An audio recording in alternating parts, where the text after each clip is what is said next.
नमस्कार। मैं सुनीता कथा मंथन में आप सबका स्वागत करती हूँ। कथा मंथन में आज सुनिए ज्ञान रंजन जी की कहानी दाम्पत्य। एक कमरा, उसके बाद रसोई और गुसलखाना। मेरे और उसके बीच इतनी दूरी थी। मैं इस तरफ था जहाँ से सड़क नज़दीक है और वह उधर थी मकान के पिछवाड़े की तरफ। मैं बाहर निकलने को था, पर आश्चर्य उसे यह बात कैसे पता चल गई। मैंने खटखुट कुछ नहीं किया, केवल मन में सोचा था कि बाहर निकलूं। उसने वहीं से पूछा, क्या जा रहे हो? वह गुसलखाने से अर्धनग्न दौड़ती हुई आई और हाफती हुई तौलिया ठीक करने लगी। वह अपने को तैयार कर रही थी। मुझे यकीन है कि गुसलखाने में भी वह चैन से नहीं रही होगी। निश्चिंत लोग जो गुसलखाने में गाया करते हैं। मैं जानता था कि वह क्यों आई और किस लिए तैयार हो रही है। उसकी अधीरता और जल्दीबाजी देखकर तबीयत हुई कि जल्दी ही बाहर हो जाऊं और यह मजा चखे। मैं झुंझलाहट में था। विवाह के पूर्व अस्पृश्य जीवन बिताने वाली औरतें शादी के बाद अपने आदमियों पर घटा की तरह टूटती हैं। ये स्त्रियां अपनी अविवाहित अवस्था में बड़े संयम के साथ सब कुछ देखती रहती हैं और ध्यान रखती हैं कि शादी होने के बाद पति के साथ उन्हें क्या क्या करना चाहिए। भूलता नहीं, विवाह के थोड़े अरसे बाद ही 3 दिन के लिए एक जरूरी काम से मुझे 80 मील जाना था। पत्नी ने मुझसे कहा, क्या तुम वहां से मेरे लिए एक प्रेम पत्र नहीं लिख सकोगे? इतना अच्छा मौका है। मैं कहता हूँ, मेरे मुंह से यह उखड़ा हुआ अधूरा वाक्य एक बारगी निकला और तत्काल ध्यान आया कि मैं क्या कहने जा रहा हूँ। अब तक उसके बदन से काफी पानी गिर चुका था। वह करीब खड़ी मुस्कुरा रही थी। उसने पूछा, कहाँ खोए हुए हो? मैं शायद बक ही देता कि ये सब चीजें काश तुम पहले ही कर चुकी होती तो जीवन कितना सहज और आसान हो जाता, लेकिन बकता कोई नहीं। मेरे दिमाग में पति का सामाजिक अध्ययन होने लगा। मुझे सचमुच कुछ नहीं पता था। विश्वास करिए, मैं बिल्कुल कल्पनाहीन और अनुभव शून्य बच्चा हूँ। अपना विगत मुझे बिल्कुल मायावी लगने लगा। विगत के लिए अब दिमाग में अतीत शब्द लपकता है। उसने मुझे 3-4 बार चूम ही लिया, इसलिए वह आई थी। शायद वह 2-1 चुम्बन और लेती, लेकिन इसी बीच उसका तौलिया नीचे गिर गया। मुझसे चूमने का कार्यक्रम नहीं हो सका और जब तक वह अपने को दुरुस्त करे, मैं छिटकली खोलकर बाहर हो गया। बाहर भाग सकने की काफ़ी गुंजाइश होती है, लेकिन वैसा हुआ नहीं। मैं सोचने लगा, मुझे इन मामूली कामों के सिलसिले में उसे ठेस नहीं पहुंचानी चाहिए। मुझे विचारों के फड़तूस चक्कर में पड़ने की बजाय उसे चूम चाम लेना था। मैं पाता हूँ इन दिनों मेरी कलात्मक क्षमता गिर रही है और झूठ को मैं तेजी से भूलता जा रहा हूँ। लोगों ने कहा है कि संसार रंगमंच है और जीवन अभिनय। उसे दबोचने चूमने में आखिर मेरा क्या नुकसान था?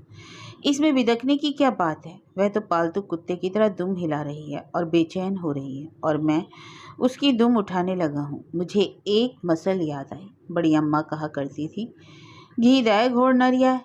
जब तक कि ऐसा भी नहीं है कि अभिनय का लाभ मुझे पता ना हो।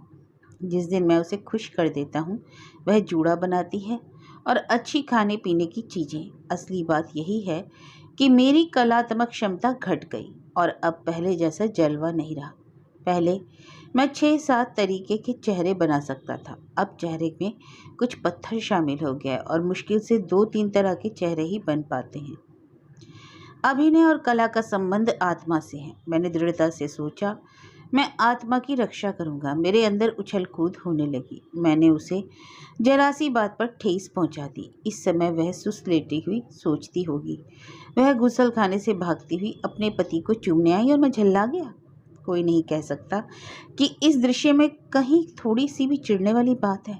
अब मैं क्या करूं? डूबते को तिनके का सहारा। ध्यान आया, उसे रसगुल्ले बहुत पसंद है। मैंने तय किया कि लौटते समय उसके लिए रसगुल्ले ले चलूंगा और अपने हाथ से खिलाऊंगा। इस तरह आज की गलती तो कम से कम ठीक हो ही जाएगी। आगे से प्रतिपल अपने पुनः उद्धार के प्रति मैं सजग रहूंगा। मैं घर से बाहर जिस काम के लिए निकला था, उसकी पूरी तरह ऐसी की तैसी हो गई। खाने पीने, पत्नी को खुश करने और वैवाहिक जीवन को संपन्न बनाए रखने से संबंधित विचार ही दिमाग पर घनघोर छा गए। वैसे मैं खाने पीने को जीवन में किसी गंभीर काम के मुकाबले कम महत्व नहीं देता हूँ। इस खाते पीते रहने से स्त्रियों की प्राण शक्ति बढ़ती है और स्वास्थ्य का ढर्रा बिगड़ता नहीं। स्त्री कमजोर हो गई हो तो आप समझिए कि उसके शरीर की मशीन कुछ ऐसी जटिल है कि आपको, खुद को, सारे घर को बर्बाद कर देगी, लेकिन सुधरेगी नहीं। मुझे डर महसूस हुआ, लेकिन वह डर नुकसान नहीं पहुंचा रहा था। इसने स्वस्थ जीवन की प्रेरणा दी। मैं सीधा सड़क से लगे एक खस्ता चाय घर में पहुंचा। घर के बाद बैठने, चाय ठंडा पीने का यह पहला स्थान है। मुझे थोड़ी सी शांति और मेज कुर्सी की जरूरत थी। वहां बासी अखबार का एक टुकड़ा फाड़कर और सिगरेट जलाकर बैठ गया। लगभग आधे घंटे में मैंने उन कुछ चीज़ों को नोट किया जिनसे मेरी पत्नी खुश हो सकती है। नोट करते समय पता चल गया कि मुझे अपनी पत्नी की रुचियों का विस्तृत ज्ञान नहीं है। सूची छोटी और दिक्कत से बनी थी, फिर भी मैंने सोचा कोई हर्ज नहीं, चिड़िया उड़ नहीं गई है। धीरे धीरे मैं पता लगा लूँगा कि उसे रूप, रस, गंध में के कौन प्रकार पसंद है। देखिए, जीवन चलाना है तो यह सब करना ही होगा, इसमें लज्जा की कोई बात नहीं। 4 दिन अपनी तबीयत से जीने के लिए एक दिन दूसरे की तबीयत से जी लेना बेहतर है। और फिर वह कोई दूसरी तो नहीं, वह तो अपनी ही है। मुझे बहुत चाहती है। घर जाकर अखबार के कागज पर नोट की हुई बातों को मैं कहीं साफ जगह उतार लूँगा। जो चीज़ें याद आती जाएंगी उन्हें समय समय पर जोड़ता जाऊँगा। इसमें आगे से जरा भी कोताही नहीं होगी। इसे मैंने पक्के तौर पर तय किया। अभी तो इस फहरिस्त में उसके पसंद की खाने पीने की चीज़ें, कुछ भावुकतापूर्ण संवाद, कुछ शेर और मादक गीत तथा कुछ उसके साथ घटी दोहराई जा सकने वाली रोमानी घटनाएं हैं। घटनाएं क्या, टिटबिट्स। जब मैं उठा तो चित्त चकाचक था और बड़ी राहत अनुभव हो रही थी। पता नहीं चला कि कैसे घंटा भर समय बीत गया। मैंने जेब टटोली और सिक्कों तथा कागज करेंसी को अंदर ही अंदर गिना। बहुत ही कम पैसे लेकर मैं निकला। मैं बजट के मुताबिक पैसे लेकर निकला था। मैंने अपने तरीके की निंदा की। जिंदगी ही भूस हो गई तो पैसे बचाकर क्या होगा। रास्ते में ही कोई विपत्ति आ जाए, कुछ अधिक पैसे हमेशा होने चाहिए। फिर आज तो मुझे रसगुल्ले लेकर ही जाना है। मैंने तय किया, जहाँ भी जाना है पैदल जाऊंगा, पैदल लौटूंगा, मगर रसगुल्ले स्थगित नहीं करूंगा। पहले ही ग्रास में मक्खी गिर गई तो फिर क्या। पैदल चलना कोई बुरी चीज भी नहीं, उससे स्वास्थ्य ठीक रहता है और मधुमेह सरीखी घातक बीमारी से आदमी बच जाता है। जो सबसे अच्छी दुकान समझी जाती है वह रसगुल्ले नहीं बने थे। इत्तफाकन ही नहीं बने थे। थोड़ी देर तक मैं दुकान के मालिक से पड़ताल करता रहा।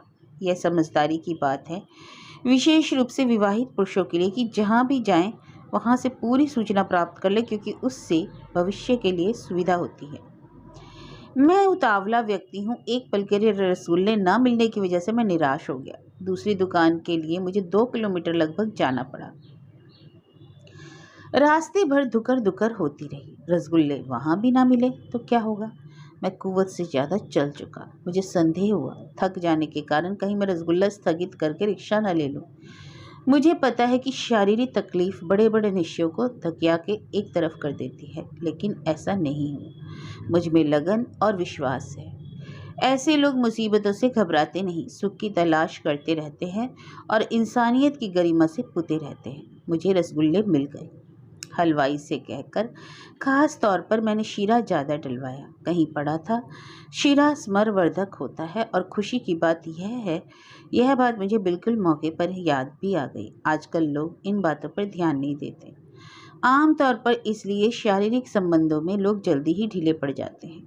आपने गौर किया होगा, इन दिनों पुरुषों की तलाश में जुटी हुई विवाहिताओं का स्केल तेजी से ऊंचा होता जा रहा है। माना कि यह सभ्यता का विकास और उसमें बड़ी उदारता का लक्षण है। इसमें स्वतंत्रता का स्वाद भी है, लेकिन कुछ दूसरी अंदरूनी और गुप्त वजहें भी हैं। मिठाइयों में जलेबी, इमरती, रबड़ी और गुलाब जामुन बहुत फ़ायदे की चीज़ें हैं। कल से मुझे कम 4 गुलाब जामुन नियमित लाना चाहिए। मैं लाऊंगा। हंडी की सुतली पकड़ते हुए मैंने सोचा, यूं मैं पत्नी को भी खुश कर सकूंगा और अपनी शक्ति का वर्धन भी होगा। इन्हीं स्वास्थ्य और गृहस्थी संबंधी विचारों में डूबा मैं चला जा रहा था। मुझे खुशी हो रही थी कि कितनी आसानी से आज सत्य से साक्षात्कार हो गया। इस खुशी में मैंने एक महंगी सिगरेट सुलगा ली। घर काफ़ी दूर है, इसलिए सिगरेट भी जल्दी जल्दी पी रहा था और चल भी जल्दी जल्दी रहा था। आप इस प्यार और उसके पीछे छाया की तरह चलते मानवीय सौंदर्य पर ध्यान दीजिए कि मैं रसगुल्लों की हांडी को दाहिने बाएं हाथ में बदलता हुआ चलता रहा जब तक कि घर नहीं आ गया। मैंने तेज रोशनी वाले स्थानों की परवाह नहीं की और ना छुप के चला। बहुत से लोग इस प्रकार के काम शर्म महसूस करते हैं और कुछ लोग इसे निंदनीय भी बताते हैं। ऐसे भी लोग हैं जो यह सब छुप छुप के करते हैं। आप देखें, मेरे सरीखा नाजुक व्यक्ति कई मील पैदल चलता रहा और प्यार के एक छोटे से सपने में डूबा रहा। मेरा ऐसा ख्याल है कि यह बेपरवाही और आत्मशक्ति बनी रहे तो गृहस्थी का बेड़ा सर सर भवसावर को पार कर जाता है। घर पहुंचकर रसगुल्ले की हांडी को मैंने सीढ़ियों पर रख दिया। 10 बज चुके थे। हमारा मकान बिल्कुल अंधेरे में है। अंदर घुसने से पूर्व मेरा इरादा पल दो पल सुस्ता लेने का था। मैंने पसीना पोंछा और बाहों को बारी बारी से बिजली के पंखे की तरह घुमाया ताकि रक्त प्रवाह सुचारू हो जाए। फिर मैंने थककर मुंह साफ किया और हंडी को मजबूती से पकड़कर दरवाजे पर दस्तक दी। मैं हंडी को इस तरह पकड़े हुए था जैसे किसी वस्तु को दबोच कर रखा जाता है। बात यह थी कि एकदम से दिमाग सक्रिय हुआ और मुझे एक शेर याद आया।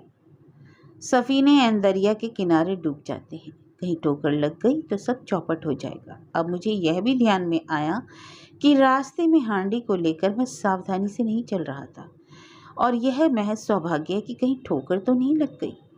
थोड़ी हैरानी इसलिए हुई कि आया ने दरवाज़ा खोला। यूं भी आया बड़ी खूसट है। महंगी आया अपने बस की नहीं, सस्ती आया कभी भी जवान और सुंदर नहीं हो सकती। घर में सन्नाटा था, खटर पटर बंद थी। बच्चा रो या हंस नहीं रहा था। आया का चेहरा भी सोया हुआ लग रहा था। जितना मुमकिन था उतना शोरगुल मैंने किया। मुझे बुरा लगा कि बीवी मेरा इंतजार नहीं कर रही है। फिर मैंने खुद ही सोचा, रोज़ तो खाली हाथ आता हूँ, इसी तरह आगे भी कुछ ले आया करूँगा। यह उम्मीद में इंतजार कर सकती है। मुझे उसके सोए रहने में अपनी ही गलती लगी।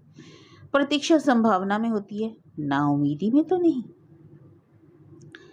आया से अपने को बचाकर मैं खास कमरे में आया और उस पर ध्यान देता रहा। बाहर आंगन अंधेरे में गुम था। उधर से हवा आ रही थी और मच्छर भी। सोती हुई पत्नी भयानक रूप से घरेलू लगी। मेरे लिए यह सर्वथा नया अनुभव था। इसके पहले सोते हुए उसको मैंने गौर से नहीं देखा था।